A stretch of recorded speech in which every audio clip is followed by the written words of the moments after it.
May 26, 2015, and I just kind of had enough with eating pesticides in my produce, so I figured the only way to do it, to be sure to 100% that there is nothing in it, is to grow it your own.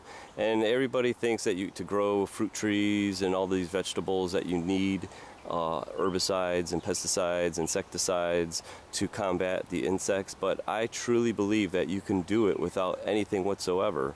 If you have a fruitery that has biodiversity in it, I truly believe that nature takes care of itself. Now, nothing's perfect. Now, conventional produce is grown with synthetic pesticides.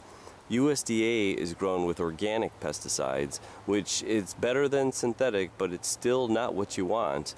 So to prove that you can grow produce, fruit, specifically these peaches and plums that I have in my fruitery, I have a no spray program. I've never sprayed these trees once. They're about 5 years old, they're super dwarf, and they are fruiting like crazy this year. So you might have some blemishes right here. See that? But what's the big deal? If you have half the tree is blemished, you still have a couple hundred plums. And my whole point why you're able to grow organic, slant organic produce this way is because when you spray these herbicides and pesticides and insecticides on the plant itself, it weakens the immune system. I mean, just think of like all the antibiotics that our human body is done. It weakens our immune system. And I think we just use these plants and don't really understand how smart these guys are, and that what we do to them has consequences, and actually what we put on the plant is absorbed and put into the fruit that we're eating.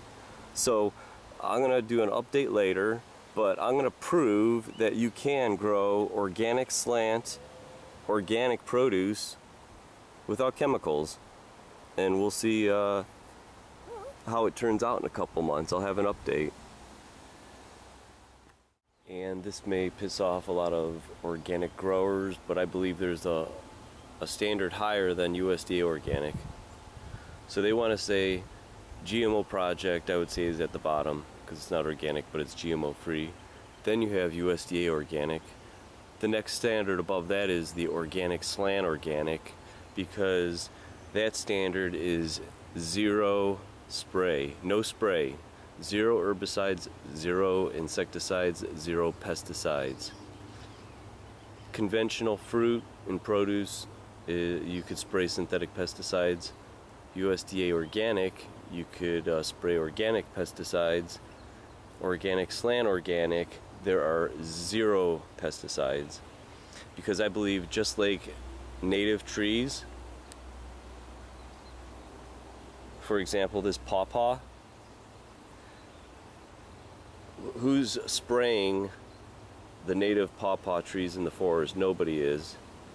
Because if you have a healthy tree, it fends off most of these diseases and pests that want to attack it. When we spray herbicides and insecticides, even on our fruit trees, that weakens the immune system of the plant itself, just like antibiotics. So we kind of have these trees are kind of like our slaves. They're stuck in one place in the ground. We spray them for insects. We spray them. We pre-emerge, and it's actually making the plants sick. And I believe that's why the no spray is pure 100% true organic. And we'll see if it works out at the end of the year. And I know that because you get pawpaws. I'm not spraying it. These trees are about 5 years old, and like those plums, they're starting to bear fruit now, and we're gonna see at the end of the year. I'll have an update towards the end of the year when I'm picking them, and we'll see how many we get with a zero spray produce fruit tree, and I'll prove to you that it can be done. It's called biodiversity. It's called biodiversity. See that? Everything takes care of itself. So organic USDA organic, it's better than conventional, but I'm telling you, grow your own, try it this way, and you will not have parts per million of nerve agents that I believe that are causing diseases. Parkinson's is a perfect example, and it's called a cumulative effect. Eventually, over time, it beats our bodies down. So what we need are actually green spaces, not parks, but actual just land that is just set aside and not worked on. And this is what happens. A lot of non-native stuff will come in, but it will fill itself in. And this is a honeysuckle over here with bees and flying ants and beetles flying around it, getting some food. And that's probably maybe the reason why the bees are dying out. Where are the flowers? There are no flowers left. There's no food for these creatures. So I would encourage you to go out and grow it from seed, so you don't have to get it from these stores that are using pesticides. You can do it. It's easy. What's cool is, as I was talking about biodiversity, look what just came up and landed on this blade of grass.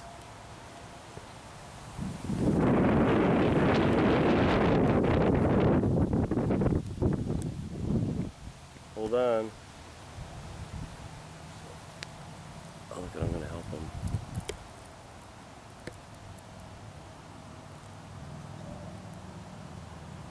Now, is that cool or what? That's what I'm talking about, biodiversity.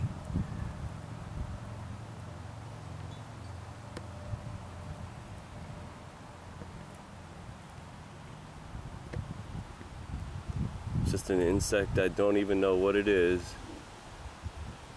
But if you build it, they will come. Did you ever see this stuff at a parking lot in a mall? Hell no, because it's a concrete jungle.